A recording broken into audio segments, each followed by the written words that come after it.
Republik Indonesia Serikat atau Republic of the United States of Indonesia atau dalam bahasa Belanda Verenigde Staten van Indonesië merupakan sebuah negara republik federal dengan sistem parlementer. Kepala negara RIS adalah seorang presiden yang merupakan jabatan seremonial sebagai simbol negara dan memiliki kewenangan terbatas. Sedangkan kepala pemerintahan RIS adalah seorang perdana menteri yang memegang kekuasaan pemerintah federal beserta kabinet RIS.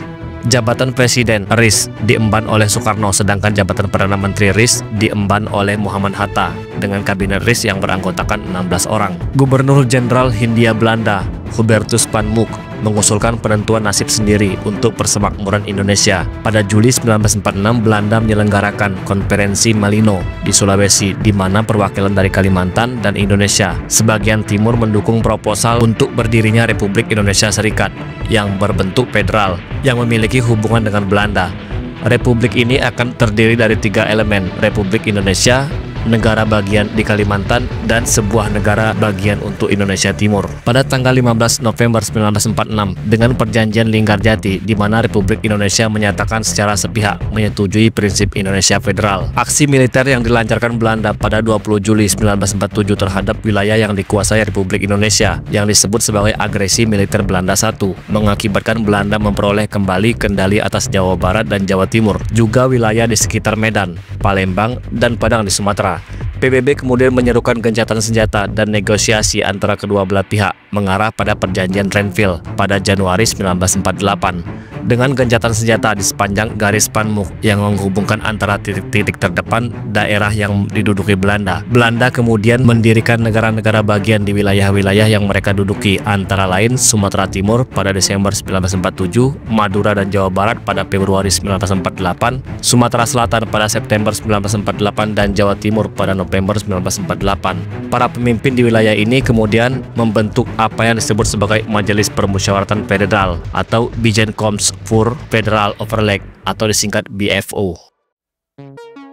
Pada agresi militer Belanda II yang ditujukan untuk menghancurkan pihak Republik Indonesia dilaksanakan pada 18 Desember 1948. Meskipun Belanda berhasil merebut kembali kota-kota besar di Jawa termasuk ibu kota Republik Indonesia di Yogyakarta dan seluruh Sumatera kecuali Aceh. Hal ini memicu protes pengunduran diri dari Kabinet Negara Indonesia Timur dan Pasundan, Jawa Barat, serta Sultan Yogyakarta dari jabatannya sebagai kepala daerah. Belanda juga mendapat tekanan dari Amerika Serikat dan Perserikatan Bangsa-Bangsa, khususnya dalam bentuk resolusi Dewan Keamanan.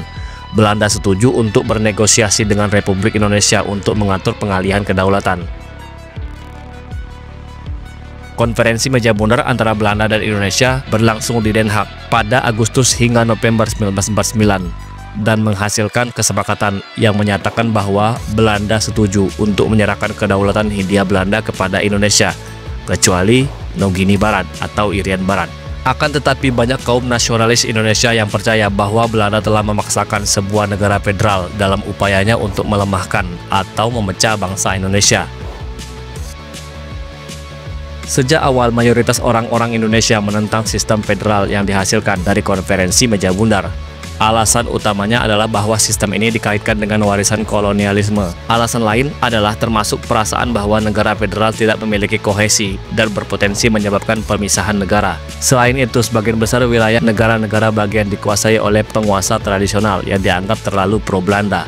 Akhirnya, ada ikatan etnis dan budaya yang tidak memadai antara orang-orang di masing-masing negara untuk mengatasi dominasi Jawa. Bahkan pihak yang mendukung gagasan negara federal menginginkan bentuknya diputuskan oleh rakyat Indonesia sendiri melalui suatu majelis konstitusi terpilih, bukan oleh bekas kekuasaan kolonial. Belanda juga mencoba meyakinkan orang Indonesia bahwa negara kesatuan berarti merupakan dominasi Jawa.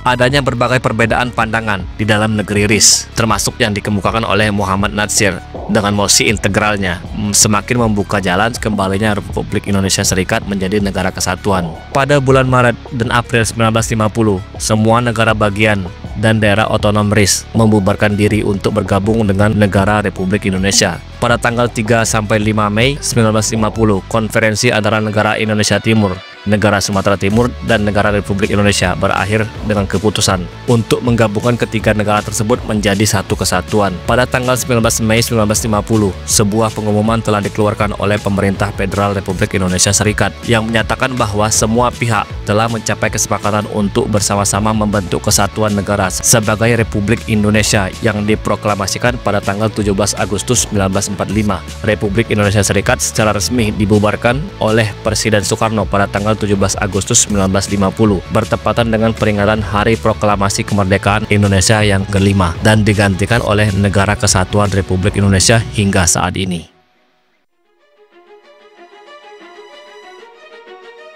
Sekarang mari kita ke dunia alternatif. Bagaimana jika Republik Indonesia Serikat tidak pernah membubarkan diri? Bagaimana jika Indonesia masih menganut sistem federal di mana negara-negara kecil di Kepulauan Nusantara ini bersatu di bawah sebuah negara federal Republik Indonesia Serikat? Apakah Indonesia akan menjadi negara makmur sama halnya dengan Amerika Serikat yang merupakan negara federal juga? Atau Indonesia akan terpecah menjadi beberapa negara kecil dan mandiri?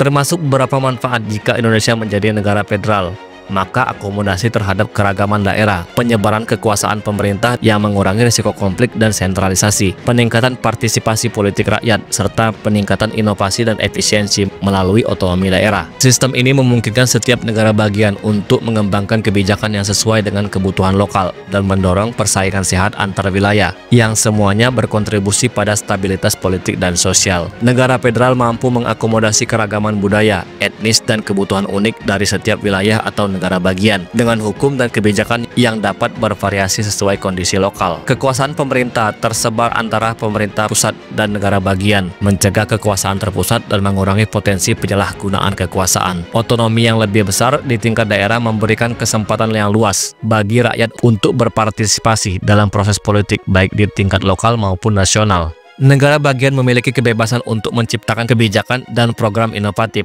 memungkinkan adaptasi yang lebih cepat dan fleksibel terhadap perubahan lokal. Dengan kemampuan untuk mengatur urusan lokal secara otonom, negara bagian dapat mengurangi risiko konflik politik dan sosial, menciptakan stabilitas yang lebih tinggi di seluruh negara. Penyebaran kekuasaan dan kewenangan dapat mendorong persaingan sehat antar wilayah untuk mengembangkan daerahnya, yang pada akhirnya dapat membawa kemajuan yang lebih baik. Setiap sistem mempunyai dua sisi yang berlawanan, seperti koin, ada sisi negatif dan positif. Adapun kekurangan negara federal meliputi kesulitan koordinasi dan pelaksanaan kebijakan nasional, potensi konflik dan ketidaksesuaian antara pemerintah pusat dan negara bagian, inefisiensi penggunaan sumber daya, serta kemungkinan munculnya ketimpangan pembangunan karena setiap negara bagian cenderung fokus pada urusan internalnya sendiri. Karena adanya pembagian kekuasaan antara pemerintah pusat dan negara bagian, akan lebih sulit untuk membuat dan menerapkan kebijakan nasional yang seragam dan efektif. Adanya kewenangan yang luas pada negara bagian dapat memicu konflik dengan pemerintah pusat mengenai wilayah hukum, aturan, atau pelaksanaan program. Sumber daya yang ada bisa jadi tidak efisien dalam penggunaannya, karena setiap negara bagian mungkin akan fokus pada kepentingan sendiri tanpa mempertimbangkan kebutuhan secara nasional. Jika negara bagian terlalu mandiri, negara bagian yang lebih kaya akan berkembang lebih cepat, sementara negara bagian yang miskin bisa semakin tertinggal, menciptakan ketimpangan pembangunan dalam federasi itu sendiri. Lantas bagaimana jika Indonesia menganut sistem negara federal? Jika sistem Republik Indonesia Serikat tidak pernah dibubarkan hingga kini, maka akan mengubah secara fundamental struktur politik, ekonomi, dan sosial di Indonesia. Berbeda dengan negara kesatuan yang kita kenal, RIS menganut sistem federal. Dalam sistem ini, pemerintah pusat memiliki kekuasaan terbatas, sementara negara-negara bagian memiliki otonomi yang sangat luas dalam mengelola urusan internal mereka. Jika RIS tetap bertahan, maka Indonesia akan menjadi federasi yang terdiri dari beberapa negara bagian, seperti negara Indonesia Timur, negara Pasundan, dan lain-lain. Dan satu distrik federal, mungkin Jakarta. Secara politik, kekuasaan tidak akan terpusat di Jakarta. Setiap negara bagian akan memiliki legislatif dan eksekutifnya sendiri, yang berarti kebijakan publik akan lebih disesuaikan dengan kebutuhan dan karakteristik lokal. Presiden Republik Indonesia akan menjadi kepala negara seremonial atau memiliki peran yang lebih terbatas, sementara kekuasaan politik yang sesungguhnya mungkin akan berada di tangan kepala pemerintahan federal atau Perdana Menteri. Secara ekonomi, negara-negara bagian akan memiliki kendali atas sumber daya alam mereka sendiri, dan bisa menetapkan kebijakan fiskal yang berbeda. Pajak dan pendapatan dari sumber daya alam seperti minyak di Riau atau nikel di Sulawesi akan menjadi milik negara bagian, dengan sebagian kecil disumbangkan ke pemerintah pusat untuk keperluan bersama, misalnya untuk pertahanan dan diplomasi. Cara pembangunan, infrastruktur, dan pelayanan publik akan sangat bervariasi antar negara bagian. Wilayah yang kaya memiliki sumber daya seperti Papua atau Kalimantan akan memiliki potensi untuk berkembang lebih pesat. Sementara wilayah yang kurang makmur mungkin akan tertinggal jika tidak ada mekanisme pemerintahan yang kuat dari pemerintah pusat. Otonomi lokal, setiap daerah dapat membuat kebijakan yang paling sesuai dengan budaya, ekonomi, dan kebutuhan masyarakat. Misalnya, pemerintah Aceh bisa menerapkan syariat Islam tanpa harus mempengaruhi provinsi lain. Pemerintah lebih dekat dengan rakyat karena kekuasaan tidak terpusat. Pengambilan keputusan bisa lebih cepat dan responsif terhadap isu-isu lokal. Masyarakat juga memiliki akses yang lebih mudah untuk berinteraksi dengan pemerintah mereka. Potensi pembangunan merata mungkin terjadi jika Republik Indonesia Serikat tetap bertahan. Negara-negara bagian kaya akan dapat mengalokasikan sumber dayanya untuk pembangunan lokal yang berpotensi untuk mengurangi ketimpangan antara pusat dan daerah. Berbeda dengan negara kesatuan yang terjadi saat ini, di mana pembangunan terpusat hanya di Pulau Jawa. Akibatnya, wilayah yang kaya akan sumber daya alam justru hanya menerima sebagian kecil untuk pembangunan. Akibatnya, wilayah yang kaya sumber daya alam seperti Sumatera, Kalimantan, dan Papua justru menjadi wilayah yang tertinggal. Jika Indonesia menganut sistem federal dan mempertahankan Republik Indonesia Serikat hingga saat ini, lantas pertanyaannya, apakah Indonesia bisa makmur dengan sistem federal seperti Amerika Serikat, Jerman, Swiss, dan Australia? Jawabannya ya, sangat mungkin. Namun, kemakmuran suatu negara tidak semata-mata ditentukan oleh sistem pemerintahannya, baik kesatuan atau sistem federal, melainkan oleh tata kelola pemerintahan yang baik, pemerataan kekayaan, stabilitas politik, dan keadilan hukum. Di Amerika misalnya, masing-masing negara bagian atau state memiliki otonomi yang sangat kuat. Meskipun ada kesenjangan ekonomi, sistem ini memacu kompetensi positif dan inovasi antar negara bagian. Sedangkan di Jerman, sistem federal di Jerman dikenal efektif dalam pemerataan ekonomi. Pemerintah federal mengumpulkan pajak dan mendistribusikannya kembali ke negara-negara bagian yang membutuhkan, memastikan pembangunan yang lebih merata.